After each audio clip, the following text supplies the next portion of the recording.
Que el Señor le bendiga, mis amados hermanos. Bienvenidos a una transmisión más de su culto Discípulos en Acción, Tabernáculo Bíblico Bautista de Nuevo Cuscatlán. Continuando con el estudio de los frutos del Espíritu, esta tarde vamos a estudiar la benignidad como fruto del Espíritu en la vida de cada creyente. Permítanme leerles esta historia de esta persona cristiana que nos ayudará a contextualizar lo que estamos hablando, lo que vamos a aprender en esta tarde. Padecía de distrofia muscular y por eso andaba en una silla de ruedas cuando lo conocí. Sus limitaciones no le permitían hacer muchas cosas que las personas sanas hacían, pero él tenía su espíritu fortalecido en el Señor, tenía un carácter afable y no mostraba ninguna señal de amargura, disgusto o rebeldía por la cruz que llevaba. Muchas veces mirándolo, di gracias a Dios de que lo sostuviera con tanto poder en medio de sus cargas. Estuve presente en sus últimos momentos y pude comprobar que había salido victorioso frente a todos los problemas de su vida terrenal, porque había vivido en el Espíritu de Dios. Su vida ilustra la manera de vivir en la que Pablo manda a andar a los Gálatas usando el término en el Espíritu. Bien, vamos a orar antes de iniciar el culto y con esta historia. Señor, te agradecemos por esta tarde. Te pido, Señor, que lleves tú la palabra en esta hora, que seas tú hablando el corazón de cada hermano, de cada persona, Señor, que aunque no te conozca, pueda llevarse una semilla en su corazón, una semilla que te pido, Padre, que seas tú quien haga germinar, así como nos enseña tu palabra, que en ningún momento, Señor, lo que tú mandas, lo que tú das como mensaje, Señor, no regresa vacío. Te agradecemos, Señor, en esta tarde, que nos permites compartir esta palabra, que nos permites estar con bien, Señor, a pesar de la situación en la que vivimos, la situación de pandemia que vive el mundo entero. Tú nunca te olvidas de tus hijos, tú siempre estás atento, siempre estás pendiente de nosotros, Señor. Te agradecemos, Padre, en el nombre de Jesús, y te pido una vez más que seas tú llevando esta palabra a cada corazón, que el mensaje que se va a dar en esta tarde sea conforme a tu voluntad y lleve el fruto, Señor, conforme al propósito que tú tienes. En el nombre de Jesús, gracias te damos. Amén. Muy bien, esta historia nos permite conocer y nos permite entender de qué manera una persona que está con Cristo en el corazón debe vivir cada día de su vida. Es decir, que a pesar de los problemas, vemos acá una persona con una discapacidad, con un problema de salud que al final lo llevó a la muerte. Vemos que vive en una vida de tranquilidad, una vida llena de paz, una vida llena de gozo, a pesar de la adversidad que tiene en ese momento. Vemos entonces cómo llega hasta el momento en que muere, hasta el momento en que Dios decide llevarse a esta persona. Significa que a pesar de las cargas no reniega, a pesar de las situaciones que se le presentaron, nunca se puso rebelde contra Dios, sino que más bien decidió continuar adelante, decidió tomar a bien todo lo que le estaba sucediendo. Por eso enseñamos muchas veces de que depende de la adversidad, depende del problema que se le presente a cada persona, siempre toma dos caminos. O tiene dos caminos que tomar, dos caminos que elegir, una decisión que tomar. Uno es seguir a Dios a pesar de la adversidad, continuar siendo un hijo de Dios, continuar comportándonos como hijos de Dios, pero nunca ponernos rebeldes y mucho menos a criticar, mucho menos a renegar de lo que Dios ha permitido. Y un ejemplo de eso lo encontramos en Job, ¿verdad? Como Job, a pesar de la adversidad, él decidió hablar con Dios, pero en ningún momento renegar, porque la misma palabra lo dice, que en todo lo que Job dijo no pecó. Si bien es cierto, buscó una respuesta en Dios, pero no renegó, sino que aceptó humildemente todo lo que vino. Por eso en el capítulo 12 nos enseña, en 1 y 2, nos enseña de que así como podemos recibir el bien de parte de Dios, también debemos recibir aquello que consideramos mal, porque Dios lo ha permitido. Recordemos si bien que Dios no es mal, no hay maldad en Él, pero sí puede permitir que sucedan diferentes situaciones en la vida de cada creyente para bien de cada uno de nosotros. Muchos esperamos ser llamados de diferentes maneras. Yo por eso siempre enseño de que debemos de llegar a los pies de Dios por el mejor camino, no por el camino lleno de adversidades, en el cual muchas veces llegamos hasta golpeados. Muchas veces todos los que se retiran de la iglesia terminan regresando a la iglesia. Muchos regresan de buena forma, pero muchos otros regresan todos golpeados, lastimados por la vida. producto de que Dios quiso, no, decisiones de cada persona, decisiones de cada creyente. Es así como encontramos que Pablo toma, es como que tomemos esta ilustración, y ese es el mejor ejemplo de cómo Pablo trata la manera de guiar a los Gálatas, porque esto estamos estudiando Gálatas capítulo 5, y trata la manera de guiar a los Gálatas para que vivan conforme a los frutos, conforme a ese proceder que Dios nos manda. Es así entonces que, continuando con este estudio, vamos a explicar un poco esta tarde acerca del contraste entre la carne y el espíritu, para que podamos continuar con el estudio del fruto de este día, que va a ser la benignidad. Pablo entonces comienza a explicar a los Gálatas en el capítulo 5, como un preámbulo a esto, ¿verdad? En la cual nosotros, cuando venimos a los pies del Señor, recibimos una libertad. ¿Y qué es esa libertad que recibimos? La libertad que recibimos es que éramos esclavos del mundo, éramos esclavos del pecado. Por esa razón la palabra nos enseña que fuimos o somos santos. ¿En qué sentido somos santos? En que Dios nos llamó. Romanos capítulo 8, 28 habla del llamado. Es un ejemplo tanto, ¿verdad? Pero es un ejemplo claro cuando dice que a quien Él llamó. Todas las cosas nos ayudan a bien, ¿sí? A quienes Él llamó. Obviamente, si Dios me llamó y yo escuché su palabra, yo escuché ese llamado, pues entonces yo voy a comenzar a experimentar esa libertad en el cristianismo, esa libertad por haber creído. Ahora, esa libertad, Pablo llama acá, en Gálatas capítulo 5, a que nosotros no debemos considerar la libertad de que Dios me sacó del mundo, que Dios me sacó de un estado de pecado, un estado de pecaminosidad.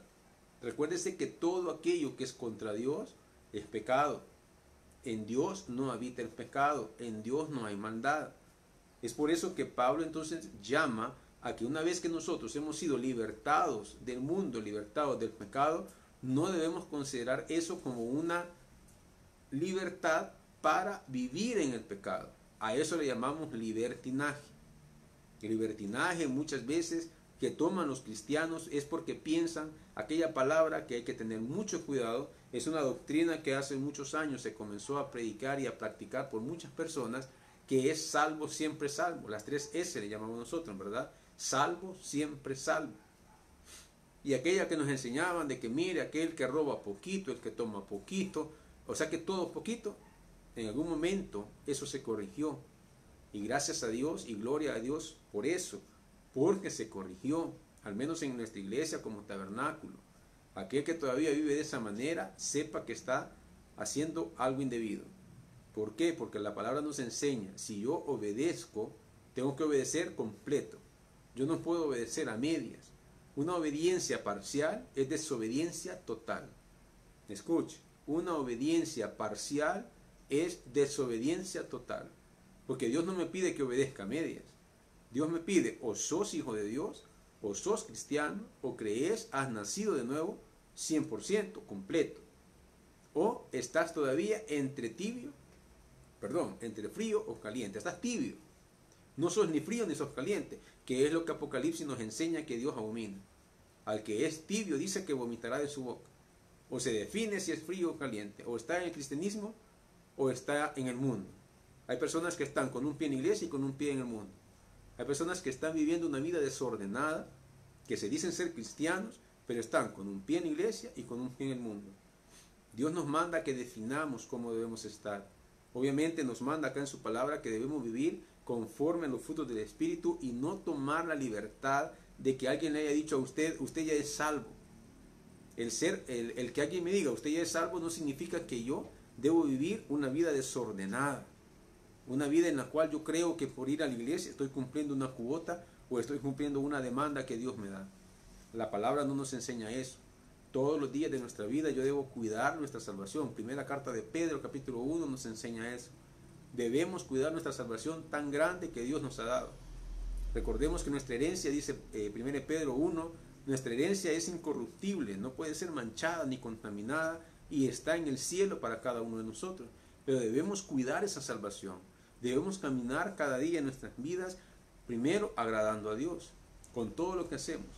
Recuerde que nosotros como hijos de Dios somos templo y morada del Espíritu Santo Y en algún momento ya hemos hablado eso, que el templo y morada del Espíritu Santo es porque el Espíritu Santo, el día que nacimos de nuevo, llegó a cuidar o llegó a posar, llegó a vivir a nuestro corazón.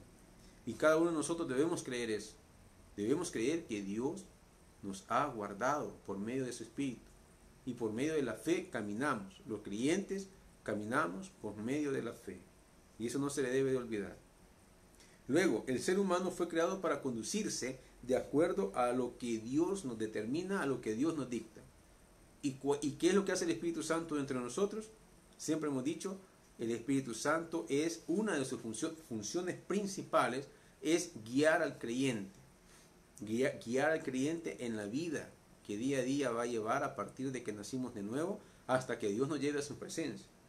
Y es así que Dios, a través del Espíritu Santo, nos dicta, nos dice cómo debemos conducirnos, nos dice cómo debemos caminar, nos dice cómo debemos actuar, nos dice qué debemos hacer, en qué momento y en qué circunstancias. En Génesis nosotros encontramos eso. ¿Cómo? Recuerde que Adán fue creado, Eva fue creada a imagen y semejanza de Dios. Por lo tanto, de esa manera Dios conduce. ¿Por qué? Porque conectó al ser humano con Él. Al darles un hálito de vida, conectó al ser humano directamente con Dios. Y Dios le dio instrucciones. Dios fue bien claro y preciso en darle instrucciones a Adán y Eva. De ahí tomamos este estudio. Por eso le estoy diciendo, el ser humano fue creado para caminar y conducirse en la vida con base a las instrucciones que Dios nos ha dejado y que Dios nos da día a día. En aquel momento la palabra nos enseña en Génesis que Dios hablaba cara a cara con cada uno de ellos. Es decir, que la voz de Dios era audible para Adán y para Eva. Era audible. No mandaba a nadie a que les predicara. Era Dios mismo el que les hablaba. Pero debido al pecado, Dios se retira. Ya el hombre ya no lo podía escuchar. Ya el hombre perdió esa comunicación directa con Dios. ¿Hasta cuándo? Hasta que Cristo vino, murió en la cruz del Calvario, y entonces Él abrió el velo. Dice la palabra que una vez que Cristo murió, hubo un gran terremoto en ese momento, y el velo del templo se rasgó, el velo que separaba el lugar santo, el lugar santísimo, se rasgó de abajo para arriba. Eso nos demostraba que a partir de ese momento, todos aquellos que aceptaron el sacrificio de Cristo y el que lo acepta hasta el día de ahora, tiene acceso directo al lugar santísimo, que es donde está la presencia de Dios. En este momento, desde el capítulo 3 de Génesis en adelante, que es la caída del hombre a causa del pecado, o en el momento en que el pecado entró en el mundo, desde ese momento ya la entrada a la presencia de Dios no era de manera directa, sino que la única forma era a través del Espíritu Santo. Por esa razón tenemos personajes como Moisés, como Abraham, como Noé, como Moisés mismo, David, personajes en la Biblia, que nosotros vemos que el Espíritu Santo llegaba a posar en ellos. Y a través del Espíritu Santo Dios daba instrucciones. Todos los profetas, Josué, Job mismo podríamos decir, el Espíritu Santo llegaba a posar en ellos, y a través de ellos recibían instrucción directamente de Dios. Ya nadie podía escuchar a Dios en ningún momento.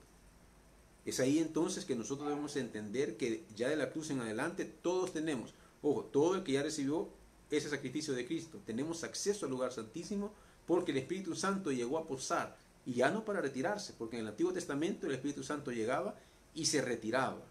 Solamente cuando Dios necesitaba enviar un mensaje al ser humano, mandaba al Espíritu Santo, posaba en la persona, y a través de él Dios daba instrucciones. Una vez que se cumplía el propósito de Dios, el Espíritu Santo se retiraba y ya la persona continuaba su vida normal. Es ahí, por ejemplo, que en el Salmo 51, cuando el rey David peca, porque ya era rey ahí en ese momento, peca con Betsabé, él dice en el versículo 4 que le dice a Dios: devuélveme el gozo de mi salvación. ¿Qué fue lo que perdió? Un fruto del Espíritu, un fruto que él sentía al saber que estaba obedeciendo a Dios, y era el gozo. Ese ya lo estudiamos, el gozo que recibimos, que no depende de ninguna circunstancia, no depende de las adversidades, no depende de que solamente estemos en fiesta, estemos en abundancia, que no tenemos necesidad de nada, no depende solo de eso. El gozo, hemos dicho, que depende independientemente de la situación en que vivamos. Podemos vivir en una situación como la que estamos ahorita, podemos vivir en una situación en la cual nos haga falta algo, Podemos vivir en una situación en que nos sobran las cosas probablemente y no tengamos riesgo de nada. No depende de eso, sino que depende de que Dios esté en el corazón de cada uno y que entendamos que todo depende de Dios, y a eso le llamamos soberanía. Es así entonces que en esa línea debemos conducirnos cada creyente, cada cristiano, cada persona que se hace llamar hijo de Dios, debe conducirse en la línea de la instrucción que Dios nos da, los mandamientos que nosotros debemos de cumplir porque Dios así nos lo demanda. Es así que lo moral, ¿y qué es lo moral? Hay reglas, hay normas que la misma Biblia nos enseña y nos manda. Esas normas que la Biblia nos enseña y nos demanda, en la cual nosotros debemos de conducirnos, son las que muchos creyentes hoy en día han perdido. Hay una materia que antes daban y que todavía hoy se da, pero se llama de diferente forma, no obstante es parecido, se llama moral, urbanidad y cívica. Moral es, la moral son normas que se nos dictan o se nos dan en una sociedad. Lo que por ejemplo acá en la Biblia, la diferencia es que la moral es algo universal, no es algo específico para un país, pero es para cada persona, independientemente de dónde vivamos. Es así la importancia de que cada uno de nosotros debemos aprender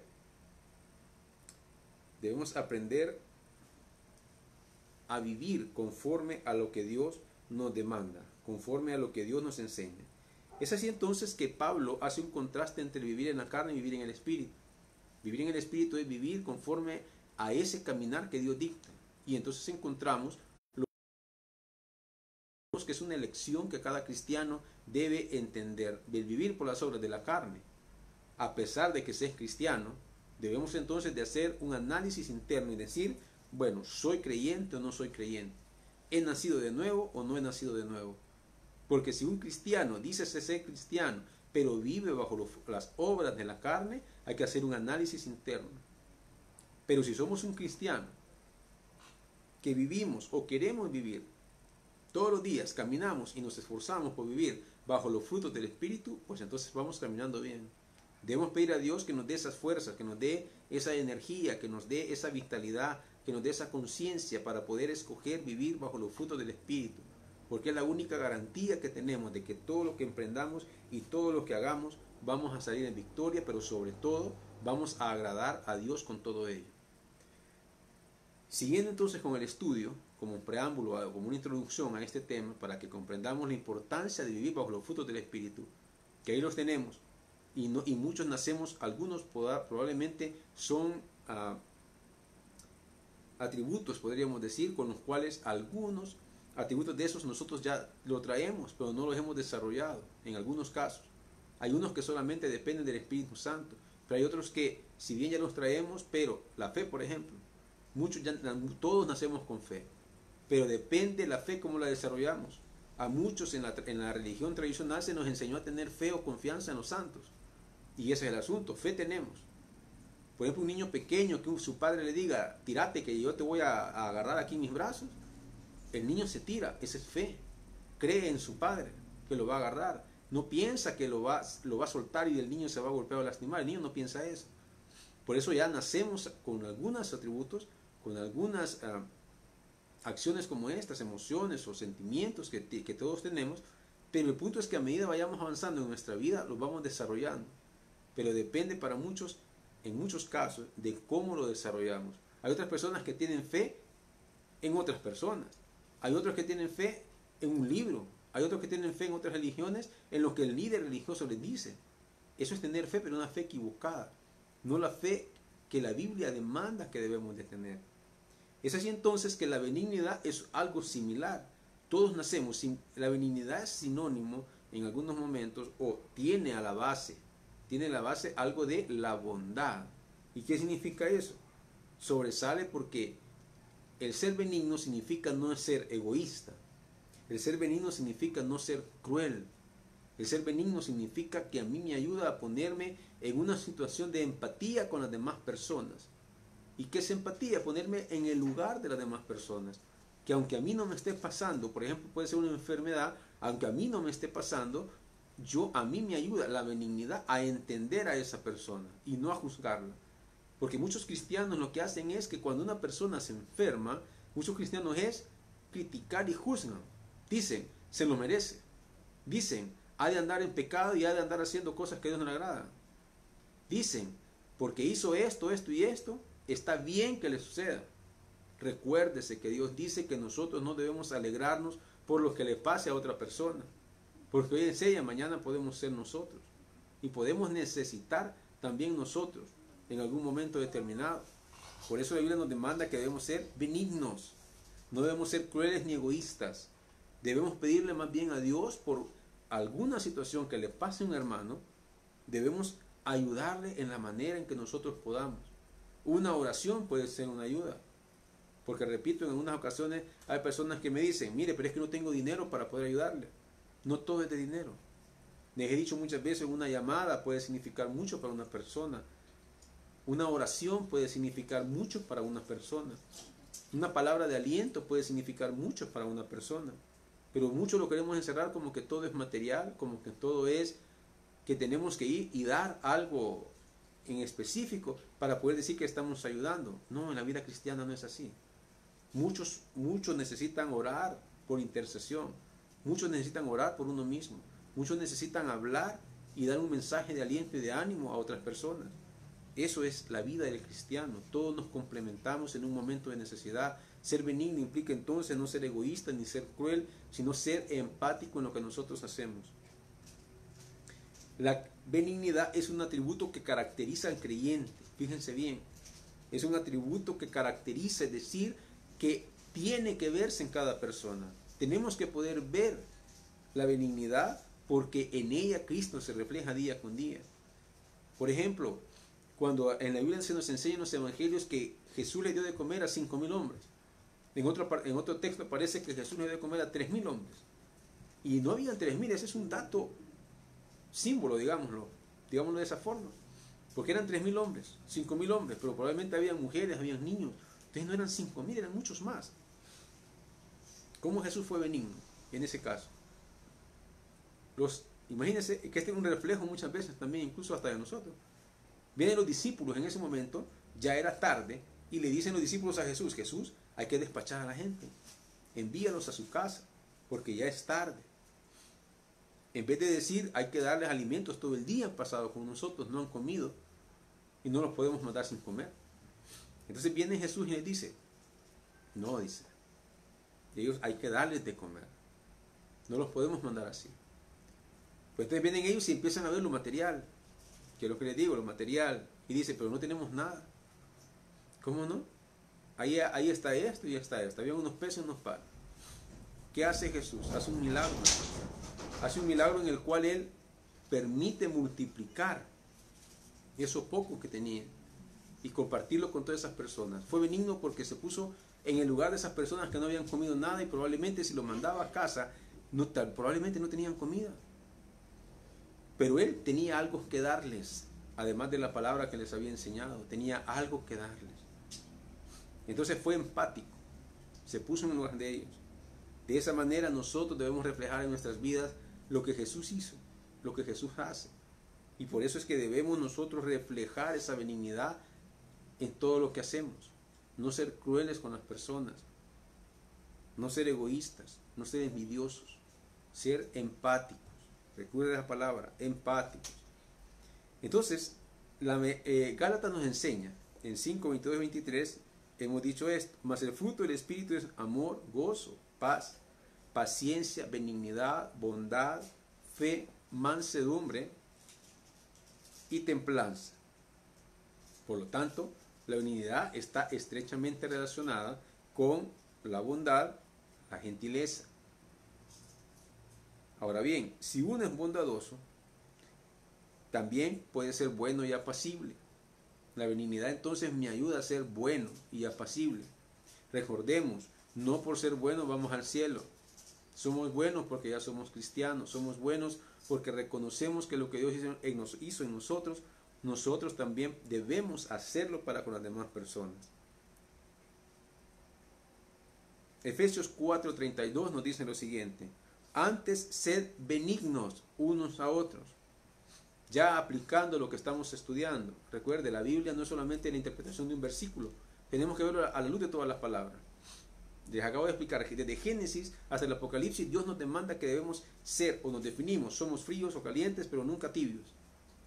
Debemos caminar bajo las instrucciones de Dios. Entonces Efesios nos dice, antes dice, o sea, antes de cualquier cosa, antes de que nosotros podamos tomar una decisión, nosotros debemos ser benignos, es decir, no debemos ser crueles, es decir, no debemos ser egoístas, debemos ser empáticos, debemos ser gentiles, de gentileza, ¿verdad? De buen trato a las demás personas. Debemos ser bondadosos a la vez. Debemos ser buenos a la vez. Antes que cualquier cosa. Y dice unos con otros. Estudiamos en algún momento acerca del buen samaritano. Hacer bueno con las personas, ser gentiles con las personas, no tiene nada que ver con que si es cristiano o no lo es. Debemos ser eso con el prójimo. Y el prójimo son todas las personas. Sean cristianos o no. No debemos tildar a una persona que si se merece o no se merece que yo haga. No es así. Entonces dice, misericordiosos. La misericordia me ayuda también a que yo no debo pagarle a la persona, según yo, por algo malo que ha hecho. No debo hacer eso. Hay personas que el día de ahora están enojados con sus padres, hijos que están enojados con sus padres, hermanos que están enojados contra sus hermanos, hijos que están enojados con los abuelos probablemente, hermanos con hermanos, hermanas con hermanas, padres con sus padres, hay de todo, esposo con esposa, hay de todo. ¿Qué sucede? La palabra nos dice que debemos perdonarnos unos a otros, debemos ser misericordiosos. Probablemente nosotros vivimos mal en algún momento de nuestra vida, probablemente parte de nuestra vida fue a causa de una mala decisión de nuestros padres. Probablemente estoy sufriendo porque como pareja, mi esposo o mi esposa decidió mal y hemos terminado mal. Probablemente con los hijos piensan que por causa de algún hermano, o que el papá quiere más a un hermano, o que el hermano quiere más a otro y no quiere a sus papás, no sé. Hay diversas cosas que suceden y entonces les echamos la culpa y andamos cargando esa culpa. Yo conozco una persona que hasta el día de ahora le echa la culpa al papá, que por culpa del papá se casó con una persona que no le convenía. El punto es que terminaron viviendo como 40 años casados. Se murió el papá, se murió el esposo y todavía le sigue echando la culpa al papá, que por causa del papá se casó con esa persona. O sea que nunca soltó esa carga. Que ella decía, es que yo quería a otra persona, pero por culpa de mi papá no me casé con esa otra persona. Decisiones de cada quien. Pero el punto es que esa carga no la has soltado. Esa carga la tienes hasta el día de ahora, no has perdonado. Y entonces probablemente llega un momento de situación crítica con los padres, o con los hermanos, o con los hijos, o con los cónyuges, de tal manera de que se necesitan unos a otros.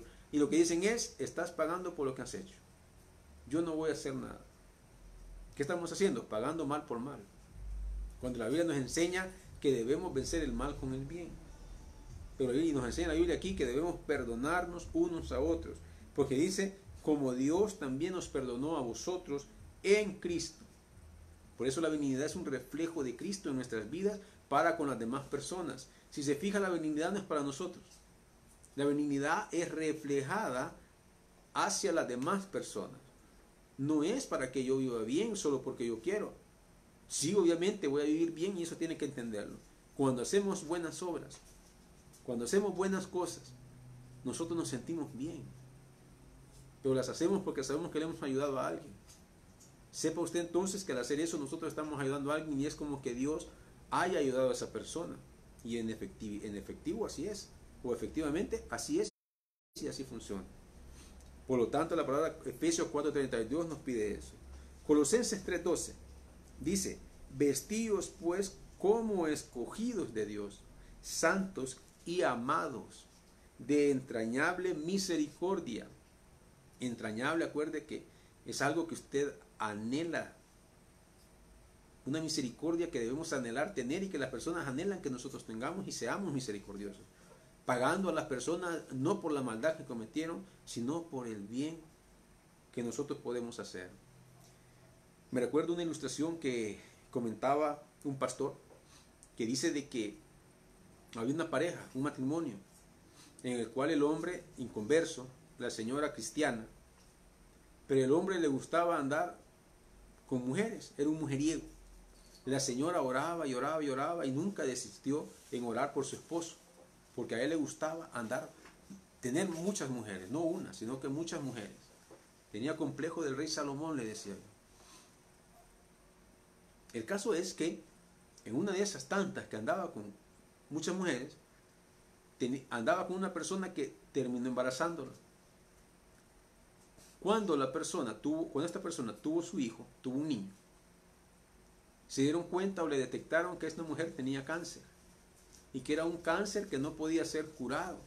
Es decir, que al final de todo la mujer, que es la amante de este hombre, iba a morir.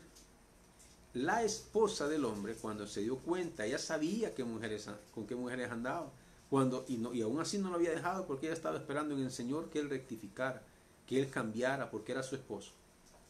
Aún así, ya sabiendo que la amante de su esposo había tenido un hijo y se dio cuenta que estaba enferma de cáncer, viene la esposa y toma una decisión, la esposa cristiana, y la decisión fue ir a cuidar al amante de su esposo en los últimos días de su enfermedad de cáncer, y se va a cuidar y toma una decisión más, y es cuidar al hijo del amante del esposo, cuidarlo como que si fuese su hijo, y de esa forma termina ella criando al niño. Muere el amante del esposo, producto de la enfermedad, y esta mujer decide cuidar al hijo del amante del esposo.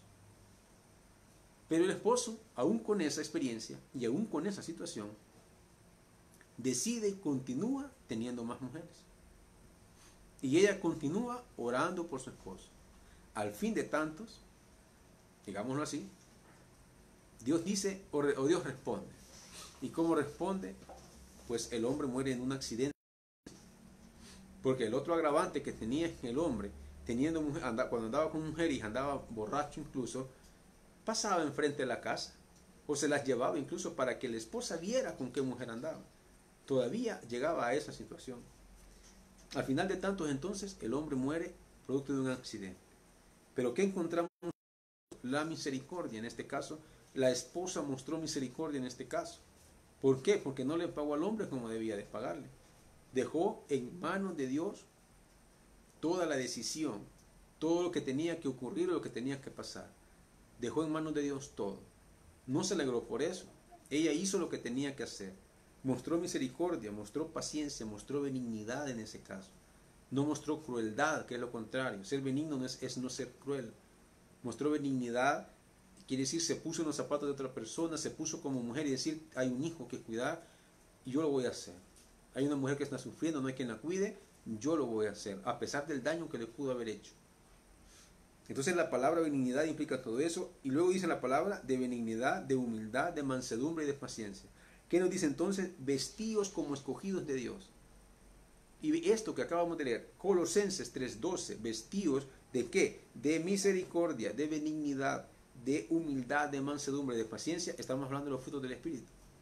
La palabra nos manda que nosotros debemos vestirnos con esos frutos, porque es la forma en cómo el Espíritu Santo mora en nosotros y nosotros obedecemos al Espíritu Santo.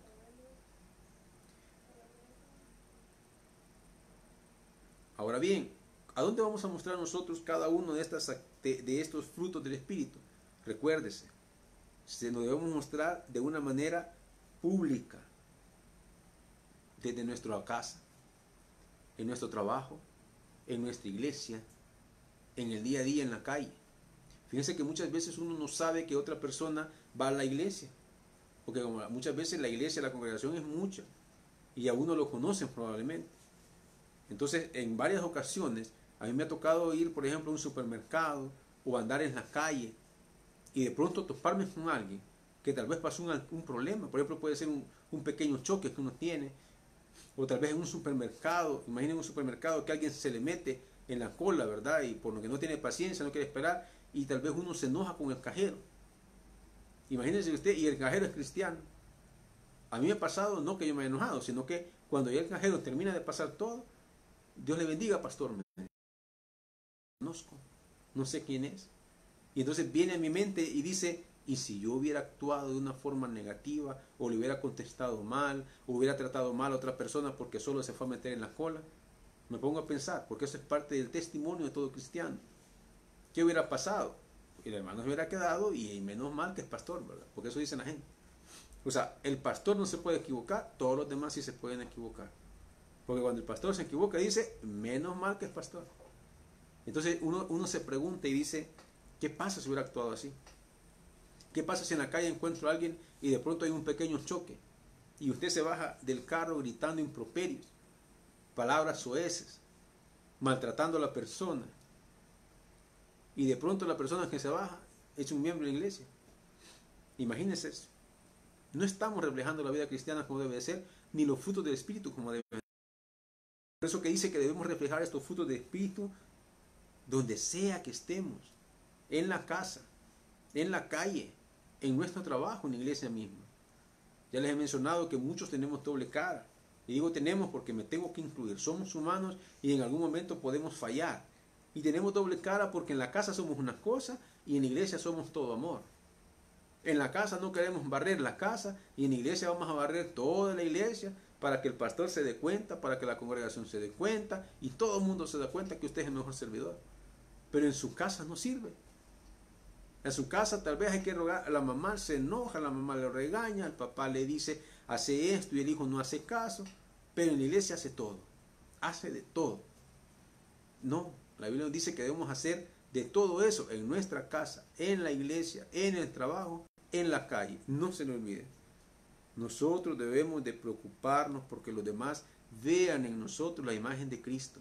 Eso nunca se nos olvide. Siempre la pregunta que nosotros podemos hacernos es, ¿y Cristo haría esto? ¿Y Cristo hubiera hecho esto otro? ¿Y esto que hice le habrá agradado a Dios como lo he hecho? Eso debemos preguntarnos y debemos actuar con base a ello. Recuerde entonces, no se le olvide, Jesucristo es el ejemplo perfecto de ser benigno, de la benignidad. Es el ejemplo perfecto. Por ejemplo, cuando escuchamos al Bartimeo, el ciego, que era un ciego y pobre, lo llamaba a Jesús, dice, y Jesús no lo vio como un estorbo, sino que se detuvo y preguntó. Ese es un ejemplo de benignidad en Jesús. Jesús no dijo, ¿y este quién es? Jesús nunca denigró a la persona, y eso muchas veces lo hacemos, a pesar de que era pobre, mendigo y ciego. Él lo llamaba, y Jesús dijo, se detuvo y dijo, ¿quién es el que me llama? ¿Quién es el que pregunta por mí? Y muchos de nosotros hacemos acepción de personas, por cómo lo vemos, por quién es. Hace muchos años me recuerdo yo que había una persona que dice que estudiaba en una universidad y resulta de que se fue a sentar a una banca en la universidad, dentro de la universidad, antes de la clase, y encontró a un señor sentado en la misma banca que andaba con unas sandalias, con un morralito, un morral de esos de lazo, ¿verdad? Como que son de esas pitas como de lazo. Y con un sombrero, ¿verdad? Y vestido así como, obviamente, pues no como un profesor, digamos, o como un profesional en la universidad, o ni mucho menos lo vio como un estudiante. Lo vio todo raro a la persona. Y se puso a hablar con la persona. Esta persona se puso a hablar con este señor. Ay, con una gran barba, dice. Tiene una gran barba. O sea, quizás lo vio como que era mendigo, va. Probablemente, digo yo. El punto es que no pensó que podía haber sido alguien en el cual él pudo haber dicho, este es un profesional, este es un estudiante, este es algo de aquí en la universidad. No pensó. Él pensó que era a saber quién. Se puso a hablar de cosas de la vida, dice, y él con mucha tranquilidad le respondía, le preguntó y hablaron un buen rato hasta que llegó la hora de la clase. Viene, se despide este estudiante del señor, él se va para la clase en una aula magna. En una universidad las aulas magnas son las, digámoslo así, las aulas más grandes que podrían haber, ¿verdad? Y entonces llega, se sienta en una butaca y espera que llegue el maestro a dar la clase. Resulta que cuando llega el maestro, era la persona con la que estuvo estudiando en la banca sentado, con la que estuvo platicando sentado en la banca. Nunca pensó que ese que estaba sentado en esa banca iba a ser su catedrático en esa materia. Y resulta que esa persona que él vio tenía 7 profesiones universitarias, 7 carreras, 7 títulos universitarios. Entonces usted ve que no depende de la educación, de los títulos que uno puede tener, el que una persona pueda o no pueda tratarme bien o mal. Muchos juzgamos por la apariencia. Y eso es lo peor que podemos hacer. Juzgar a una persona por la apariencia que tiene. La apariencia no dice nada. Muchas veces una persona que no tiene educación universitaria es más educada que aquel que sí tiene una educación universitaria. Y muchas veces el que tiene educación universitaria se vuelve más soberbio, más orgulloso que una persona que tal vez no tenga una carrera universitaria. Lo importante es que nosotros como cristianos debemos aprender a no juzgar a las personas por su apariencia. Debemos conocer a las personas. Si un cristiano, nosotros como cristianos debemos de alegrarnos que otro cristiano prospere.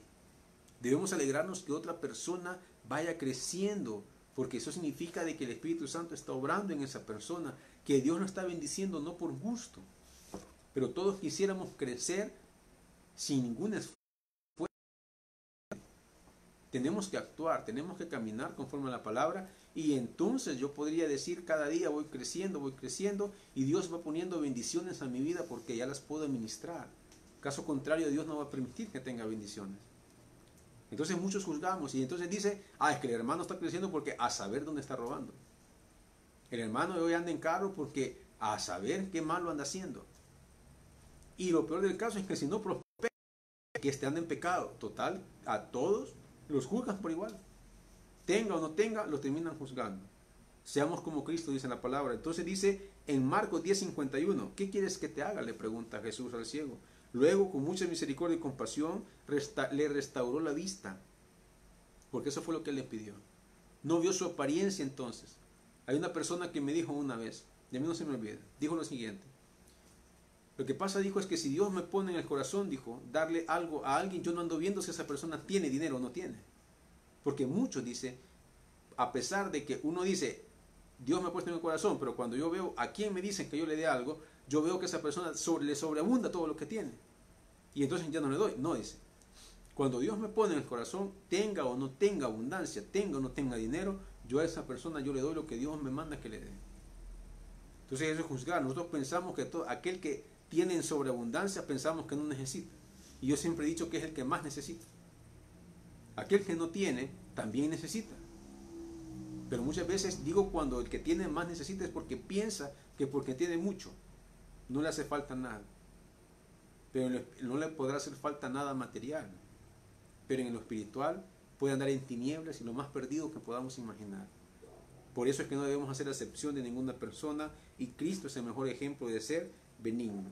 Entonces, como seguidores de Él, debemos caracterizarnos por la benignidad, porque el Espíritu Santo obra en nuestras vidas a través de ese fruto. Ahora, eso sí es importante también que entendamos. Una cosa más aquí. Como cristianos tampoco debemos permitir que nos maltraten, que nos falten el respeto, que nos ataquen tampoco. Mansedumbre, dice la palabra. Nosotros debemos saber defender nuestra fe, nuestra costumbre, nuestra posición. Como cristianos no debemos ignorar las ofensas. Podemos escucharlas, podemos ver, venir, pero debemos actuar como Cristo actuó.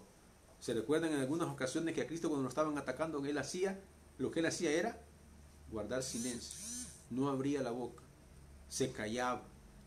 Él podía hacer muchas cosas, pero al necio, dicen Proverbios, hay que hablarle conforme a su necedad. Por lo tanto, hónrales al hombre pasar por alto la ofensa. No debemos actuar como ellos. Debemos aprender a escuchar. No debemos permitir que nos maltraten, ni que nos ultrajen. Pensemos cómo actuaría Jesús. Esa es la mejor manera en que usted y yo podemos actuar. ¿Cómo haría Jesús? ¿Qué haría Jesús en este caso? Pero sí no debemos permitir que nos maltraten. Debemos hacer algo, pero de esa manera, sin atacar a las personas, sino, escuche esto, nosotros no debemos atacar a las personas, no debemos atacar o responder a la persona que está haciendo algo, sino que debo atacar la acción. El por qué una persona está actuando o está haciendo como lo que está haciendo. Sabe que muchas veces las personas reaccionan porque tal vez andan con muchos problemas, con mucho estrés, con mucha ansiedad en su cuerpo, y nosotros no vemos eso. Entonces debemos ver las acciones que esta persona tiene, pero que son producto de otras cosas. Si yo ataco la acción, yo elimino ese ataque que estoy teniendo, porque eso es lo que la Biblia me enseña. Yo debo ver la acción la que debo resolver y no atacar a la persona que las está haciendo.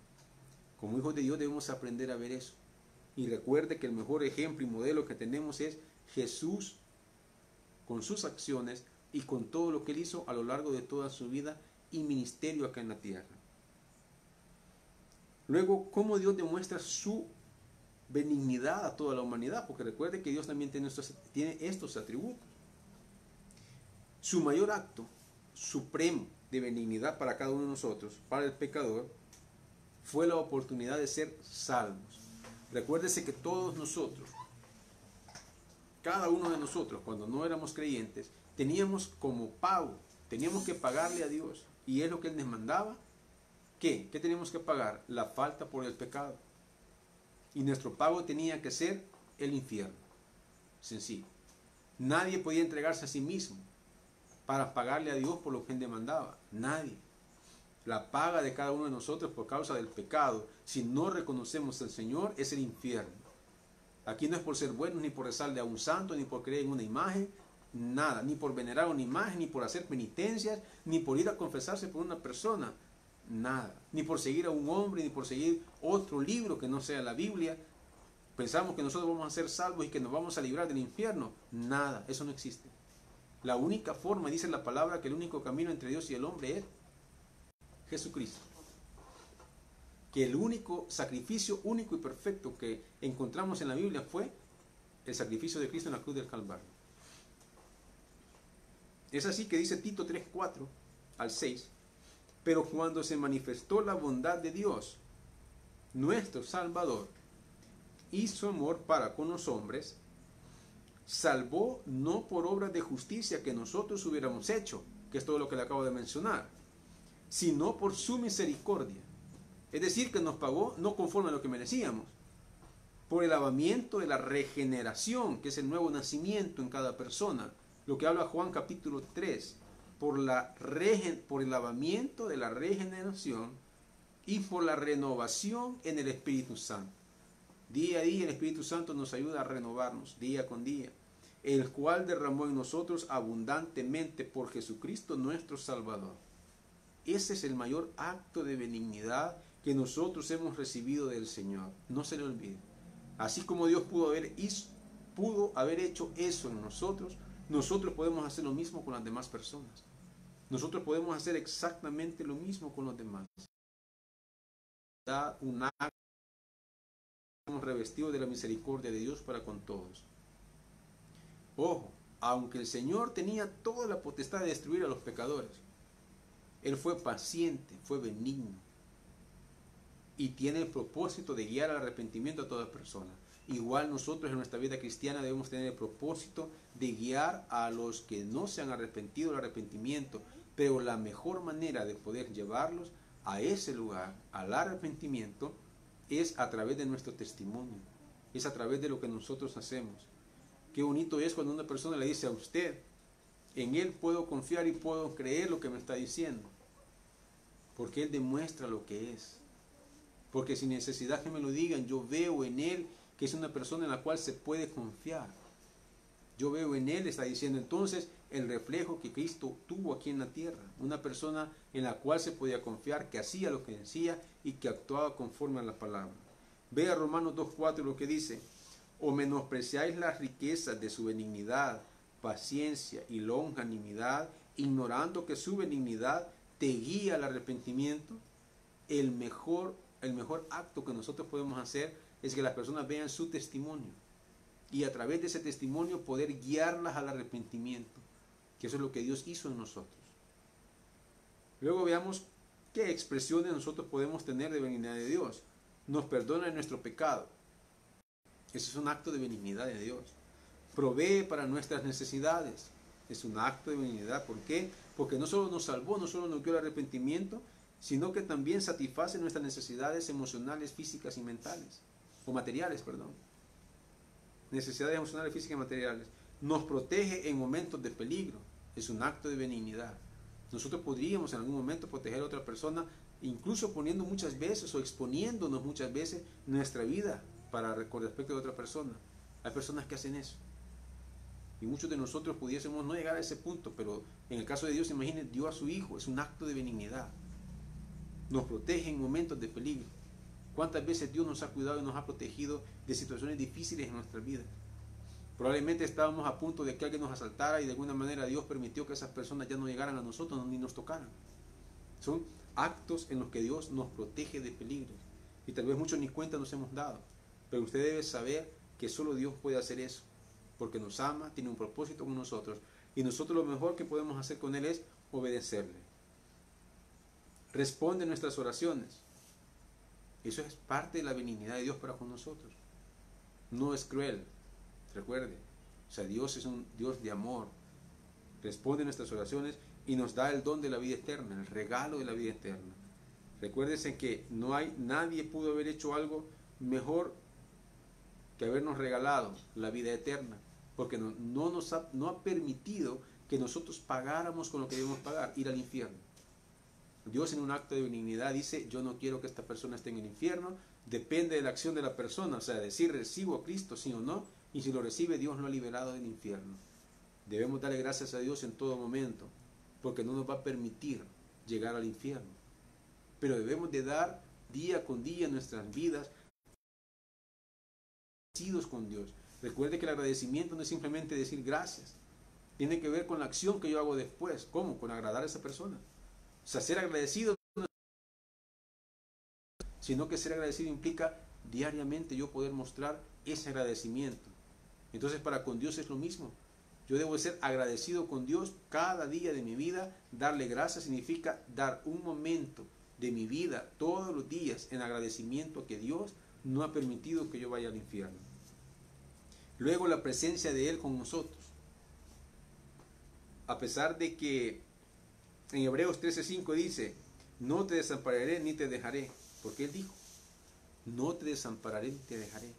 Recuérdese que Dios siempre está con nosotros en cualquier el mejor momento de mi vida. Dios siempre está ahí. A pesar de que pensemos o creamos que Él no nos escucha, Dios siempre está ahí. Proverbios 19:22 es a los hombres hacer misericordia. Lo que Dios valora va en contra de lo que el mundo considera.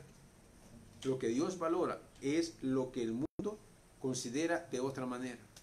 Recuérdese que Jesús dijo que si yo tengo amistad con el mundo, entonces tengo enemistad con Él. O tengo enemistad con Dios.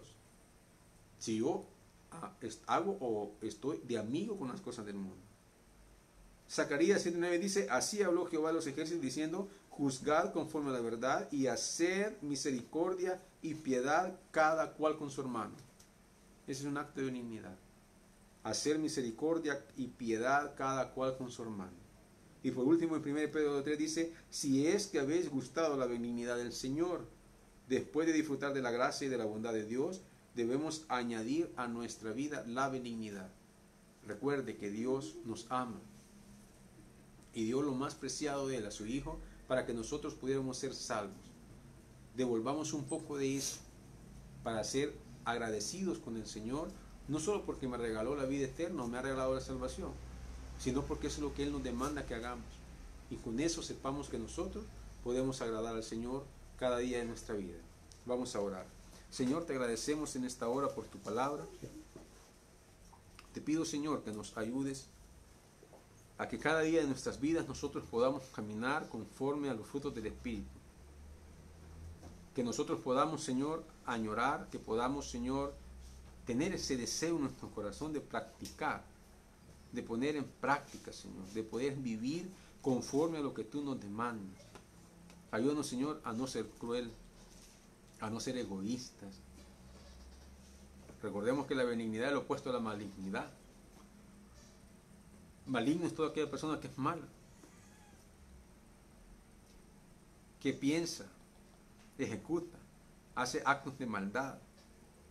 La benignidad me hace hacer reflexionar a que yo debo ser bueno, recordando que no por ser bueno soy salvo, pero debo ser una persona que refleja lo que Jesús haría en ese momento, lo que Jesús haría en ciertas circunstancias.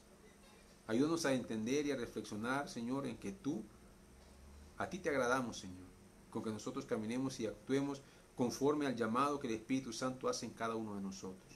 Te pido en esta tarde que a cada una de las personas que han podido ver este mensaje, Señor, nos ayudes a reflexionar y a actuar conforme tú nos demandas y a que podamos hacer un acto, Señor, de de reflexión en nuestras vidas en cuanto a que si andamos nosotros caminando conforme a los frutos del Espíritu o aún nos falta corregir algunas cosas en nuestras vidas.